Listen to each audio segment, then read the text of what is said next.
হিলির ব্লকের ধলপাড়া অঞ্চলের ত্রিমোহিনীতে অবস্থিত ঐতিহ্যবাহী শ্রী শ্রী বিকট কালী মন্দিরে রামনবমী উপলক্ষে এক বর্ণাঢ্য ধর্মীয় শোভাযাত্রার আয়োজন করা হয় ২৬শে মার্চ বৃহস্পতিবার বিকেলে বিকট কালী মন্দির ট্রাস্টের উদ্যোগে এবং রাম ভক্তদের উপস্থিতিতে ভগবান শ্রীরামচন্দ্রের প্রতিকৃতি সহ এই শোভাযাত্রাটি ত্রিমোহিনী এলাকার বিভিন্ন পথ পরিক্রমা করে। ধর্মীয় আবেগে ভাষায় শোভাযাত্রায় ভক্তদের ঢল নেমেছিল।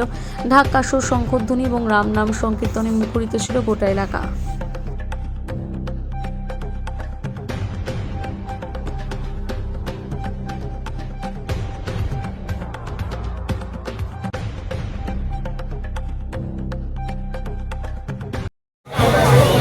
আজকে যে ত্রিমোহিনী দাপটকালীর পরিচালনায় রামনবমী উপলক্ষে যে শোভাযাত্রার আয়োজন করেছেন সে বিষয়ে কিছু বলুন।